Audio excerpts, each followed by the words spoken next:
Yo, what's going on, guys? It's Brev. Welcome to another MLB The Show 21 video. Stage 4 of Team Affinity is out. It is one of the biggest content drops of the entire year. So many good cards. In this video, we're going to be ranking all 30 Team Affinity cards and telling you guys which ones you should go after first. Letting you guys know which cards I think are end game and which ones you should prioritize going for, since grinding all the divisions out does take a little while. We are going to be rating them in tiers as always, so we'll go from S to A to B to C tier. We will recap all of the players in each tier at the end of the video so you have it all in one place, and we'll also discuss which divisions I think you should go for first on the whole. Just want to say generally as well, with these cards, the position players are a lot farther ahead than the pitchers. Mostly the reason for that is that we have several definitively in-game position player cards in this content drop, so just keep that in mind as we stay up in the higher tiers. Like, I have a couple pitchers in S tier, but the S tier pitchers are not as good as the S tier hitters, if that makes sense. You should be comparing the pitchers with the pitchers. And remember, I'm comparing these cards to themselves to help you prioritize who to grind for first. If you want these cards compared to every other card in the game, I do make tier list videos. I'll be making a new one soon. So let's start off with the obvious ones, the 3 position player cards that I think are definitively end game in this content drop. First one is Mickey Mantle. What is there even to say about this card? This card is pretty similar to the card of him we got last year, which was actually the live series collection reward. And by literally the last day of MLB The Show 20, people were still arguing that this was the best outfielder in the entire game, and you can't really prove them wrong. This is a 5-tool switch hitting center fielder that's going to have diamond defense and 97 speed at parallel 5. Absolutely disgusting card, maybe the best outfielder we see all year. Speaking of disgusting cards that are probably going to be top tier options at the position for the entire rest of the year, look at this Frank Thomas card. Almost maxed out hitting stats, which in my opinion is exactly what you want from your first baseman on this game. Obviously the defense is low, but through my experience, defense at first base isn't a huge deal. Frank Thomas in years past is also notorious for playing better defense than his attributes show, because he just has a gigantic frame at 6'5",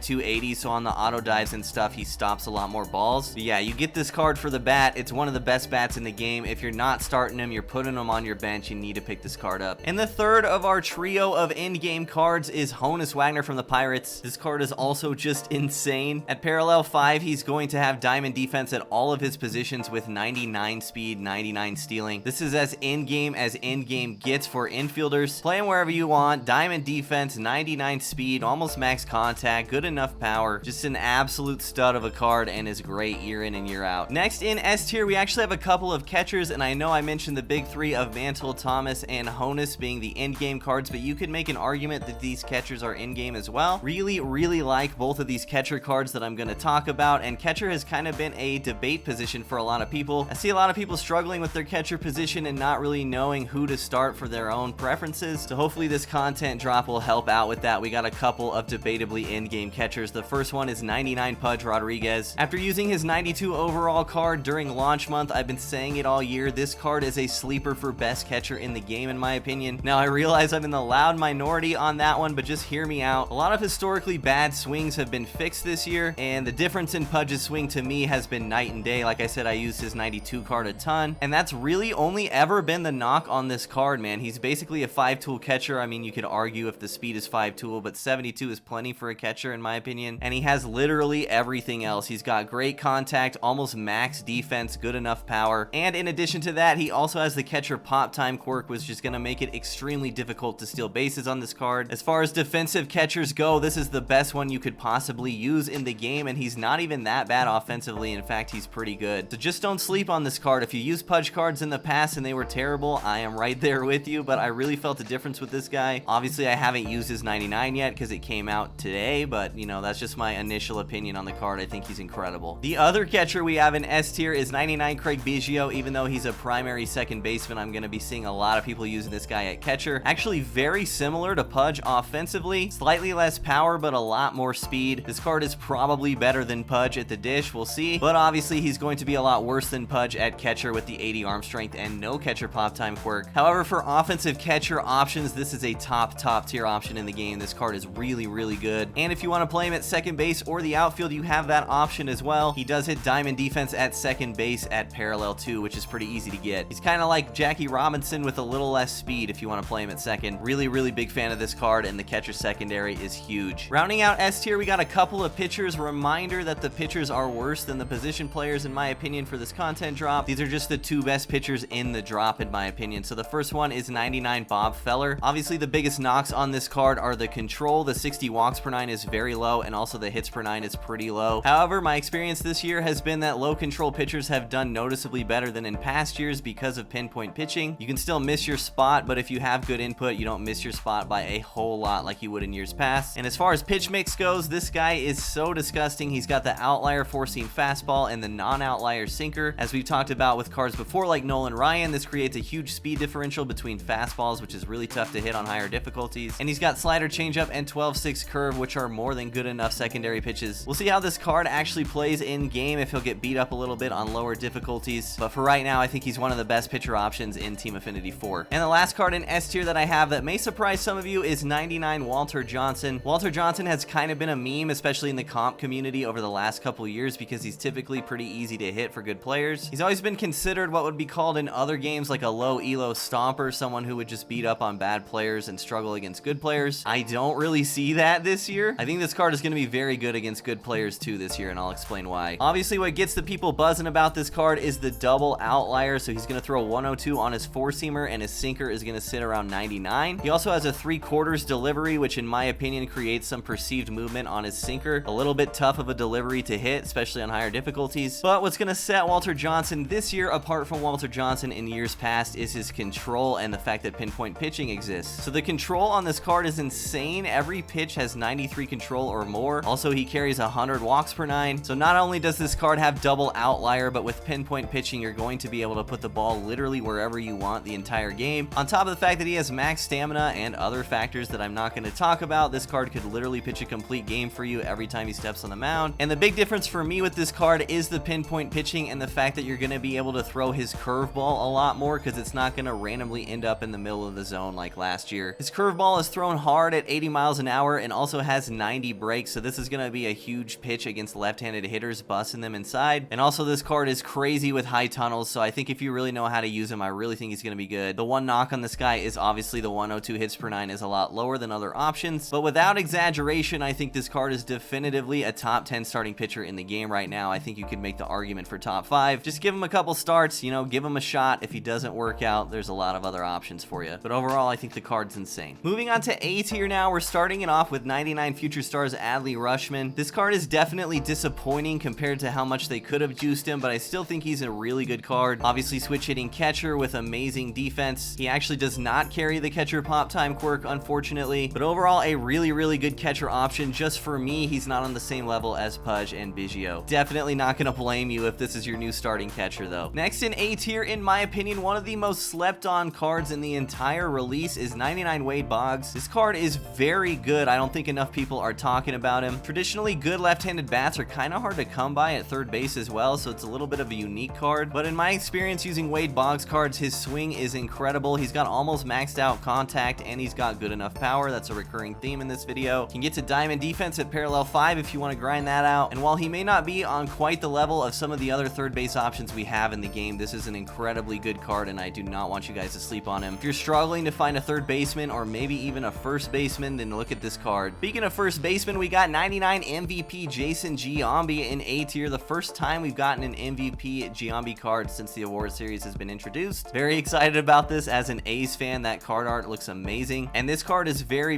good as well. Maybe another one that's being a little bit slept on. The only reason they're being slept on is because Frank Thomas exists, right? But on paper, this card is amazing. He reminds me a lot of MVP Bryce Harper, but just at first base and a little less power versus left. You're going to be facing right-handed pitching most of the time, so a card like this is always going to play well. Wish he was a little bit faster, but this is Jason Giambi we're talking about at the end of the day. Not much else to say. Really good card, just not on the level of Frank Thomas. Next in A tier, we have Signature Series Gary Sheffield, who I'm sure a lot of other creators are going to rank in S tier, but for me, he's just A. There's absolutely nothing wrong with playing this card at third base. Don't get me wrong. This has to be one of the best third basemen in the game, and I did amazing with him last year. Honestly, I think I rated this card in A tier because the shortstop secondary is a bait. It's insane that you have the option to play this card at shortstop, but after looking at him on paper, I don't know that I ever actually would. I don't think it's good at all to play this card at shortstop unless you really are just offensive focused for your entire lineup. This card, to me, is strictly a third baseman, and I think that's why he's not S tier for me, but you may disagree, and that is okay. Without question, this card is going to dominate in the box. Next in A tier, we have one of the consensus best cards in the release across the board from all the opinions I've I've seen 99 Barry Larkin. This card truthfully isn't that far off from Honus aside from contact, and obviously the fact that Honus can play a ton of positions. But get this guy to parallel 3, you're going to be looking at diamond defense at shortstop with 94 speed, over 100 in every single hitting stat. Barry Larkin also has a two-handed compact slap swing, which is very popular in the community. Easily the best Barry Larkin card we've ever had, so definitely give this guy a look. Next up is 99 Luis Gonzalez, who is like David Justice but better. Another card you're just going to want to play if you're really focused on offense. I will say this year defense in the outfield has seemed to matter a little bit less than in past years, so you can get away with using a card like this a little bit more this year. Card obviously rakes. He hit 57 home runs in 2001. That is craziness. But yeah, you're not sticking him in there for the glove, just an insane bat. Another guy you may want to consider having on the bench if you're not starting him. 3 more cards left in A tier. Now we're on to 99 Vinny Castilla, new legend for the Rockies. This card is in the same category as Sheffield for me. Really good hitting stats, obviously an incredible third baseman, but I don't know if I'd play him at shortstop. I think a lot of people's appeal with this card is the fact that you can play him at shortstop, but if you stick him there, he's gonna have silver defense with 51 speed. I actually find that speed is decently important defensively for shortstops in this game, so he's just not gonna be great at shortstop. And of course, he's a new legend, so I've never used his cards, don't know anything about his swing, but on paper looks really good. Not much else to say. He's a third baseman to me, and he looks like a good one. Now, this is a card that might surprise some of you. Rounding out the position players in A tier, we have Prime Duke Snider. The reason this card is A tier is because, again, you're going to be facing right-handed pitching most of the time. He hits diamond defense at center field at parallel 2, which is nice, but this is definitely a card you're going to want to platoon or have a pinch hitter available to play center field. Obviously, the first thing that comes to mind is a Dodger platoon of Snider and Kemp, but sitting Matt Kemp for this card feels a little bit bad. I do think this card is a little bit slept on, but he has to hit against a right-handed pitcher, so that's a bit of a weakness there. Maybe you start Kemp and bring this guy off the bench late, or maybe you just use Mantle, who knows. And I did actually forget one more position player in A tier. That is Future Stars Julio Rodriguez. This card is like outfield Gary Sheffield with diamond defense in right field. He's a little bit slow, so that diamond defense isn't going to play as good as if he was a little bit faster, but it's still going to be really good. At parallel 2, he's going to have 99 arm strength and 90 reaction, which is going to be a big deal. If you prefer power a little bit more than you prefer contact, then this card is probably just a direct upgrade over Clemente for you, which is saying a lot. Really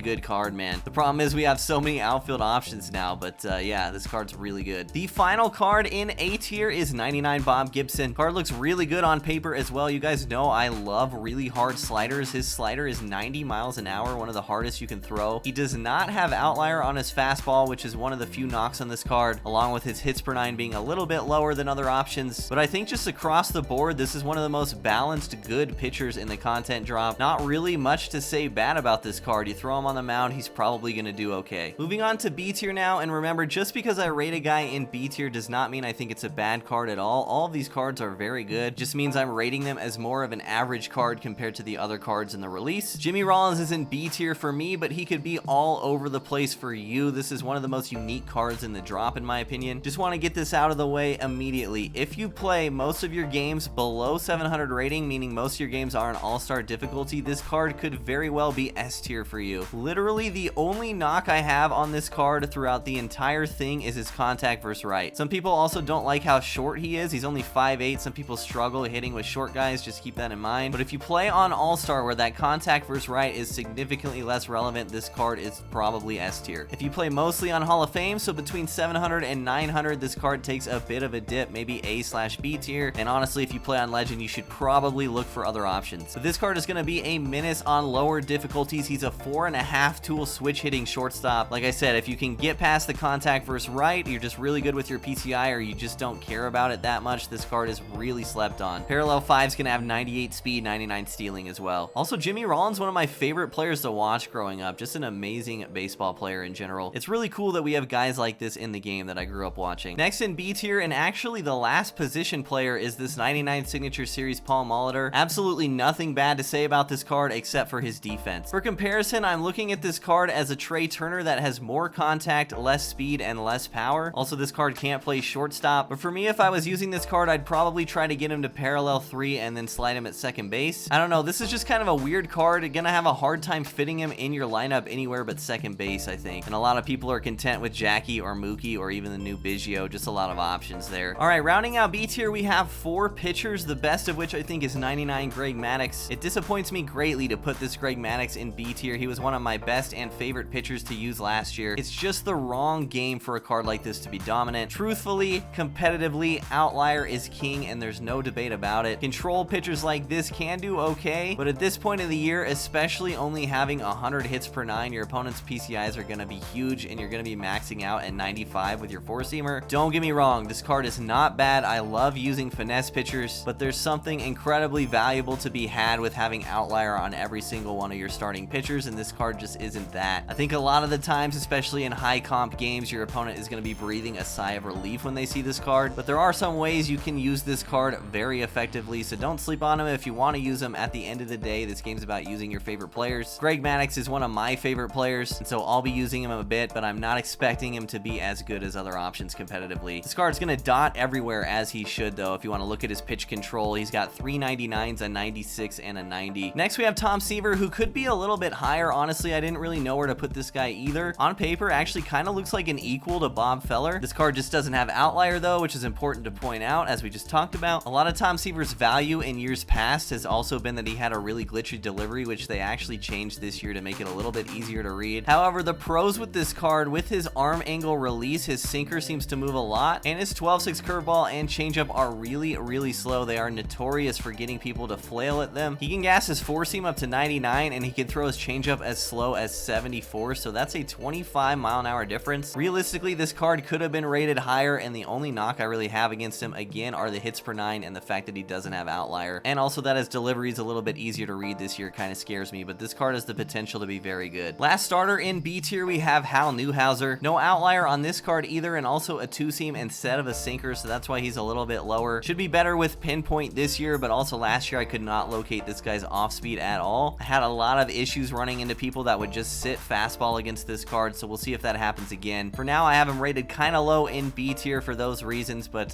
could be a very good card as well. And rounding out B tier, we have 97 Trevor Hoffman. Trevor Hoffman cards just never really excite me that much. I feel like his circle change is just so easy to read out of the hand. It floats so much compared to his other pitches. My experience in years past is that I was throwing a lot of cutters and sliders with this card, which is not really what you want out of a Hoffman card. Maybe I'm missing something, but for me right now, I don't think I can put him as a top 5 right-handed reliever. Your experience may be different though, as always. We are down to 7 cards for the C and D tier, which just speaks volumes of how good these cards are. We had 23 of them between S, A, and B tiers. First in C tier is the card I think I'm most disappointed with in this content drop, 99 John Olerud. Olerud, great swing, love using his cards. If they made his hitting stats look like Biggio, I think he would have been A or S tier for me, but you just need more offense out of your first baseman at this point in the year. You cannot be running a guy up there with 100 contact and 75 power versus left. Obviously, he's got the diamond defense at first, but as I mentioned with Frank Thomas, you probably want offense there. I just wish they made his hitting stats better, man. This card's very disappointing. Next in C tier is Jim Edmonds. A lot of people are going to give me flack for this one, especially with how comparative he is to Duke Snider. You want to play this card in the corner outfield with 64 speed. I don't want my center fielder running around with 64 speed. Same arguments could be made for this card as we made with Duke Snider, that you face righties most of the time. I think it's just a personal preference thing for me. Most of the time in years past, I haven't really enjoyed Jim Edmonds cards. I don't know. This is another weird one. For you, hey, maybe anywhere between A tier and C tier. Eddie Matthews next in C tier, just not good enough in my opinion. If you're gonna run a card like this, you'd want him to be a little bit better versus righties, like almost maxed out. I think you can do better at third and first base. For me personally, at third base, I'd much rather use Wade Boggs than a card like this, just in case I have to hit left on left. But again, it's personal preference, not a bad card, especially if you can get him against a righty. And rounding out C tier, we have Brett Saberhagen. Card has a bit of a glitchy delivery and also slow off speed, just like we talked about with Tom Seaver. This card's probably better than he looks, to be honest, but again, velocity is king, and with the 4-pitch mix, very basic mix, I just don't see him doing that well. Another guy you could get a lot of people flailing at changeups with, though. And the final 3 cards in D tier. First one is 98 Marco Luciano. This card isn't even better than choices we got in Team Affinity Stage 3. I don't really know how else to put it other than that. Would have been a super cool headliner in like June, but for right now, no thanks. Same goes for Gary Carter. I don't know why you would use this card over someone like Pudge unless you're just a fan of Gary Carter. Just a strictly worse version of a lot of other catchers we already have. And rounding out the entire list in dead last, we have Signature Series David Price. 90 hits per 9 is not good enough. Throwing 3 fastballs is not good enough, especially when one of them is a 2-seam instead of a sinker. This card is just not very good, I'm sorry. And so there you have it. That is all 30 Team Affinity Stage 4 cards ranked. As a recap, in S tier we had Mickey Mantle, Frank Thomas, Craig Biggio, Pudge Rodriguez, Honus Wagner, Bob Feller, and Walter Johnson. In A tier we had Adley Rutschman, Wade Boggs, Jason Giambi, Gary Sheffield, Barry Larkin, Luis Gonzalez, Vinny Castilla, Duke Snyder, Julio Rodriguez, and Bob Gibson. In B tier we had Jimmy Rollins, Paul Molitor, Hal Newhouser, Tom Seaver, Greg Maddux, and Trevor Hoffman. In C tier we had John Olerud, Jim Edmonds, Eddie Matthews, and Brett Saberhagen. And in D tier we had Marco Luciano, Gary Carter, and David Price. And now I'll briefly go over which divisions on the whole I think you should prioritize. I ranked these based on which divisions had the most S, A, and B tier cards, with one exception, which is the AL East, which is the division you should go for first 100%. Mickey Mantle should be your #1 priority with this Team Affinity. If you're not using this card, you are going to be at a competitive disadvantage every single game. This is a must-have card, and so that's why I have the AL East first. In terms of overall quality for all 5 cards, though, the best division is the AL Central, which has 3 S tier cards in Frank Thomas, Bob Feller, and Walter Johnson. Next would be the AL West, which has 2 S tier cards in Biggio and Pudge, and 2 A tier cards in Giambi and Julio Rodriguez. Then from there, I would look towards the NL Central, the NL West, and finally the NL East, I think, is the worst division. And so that's gonna do it for the video. Hope you guys enjoyed it. Hope it helped. Drop a comment down below on who you're gonna grind for first. Would love to hear your opinions on these cards as well. Take care. I'll see y'all next time.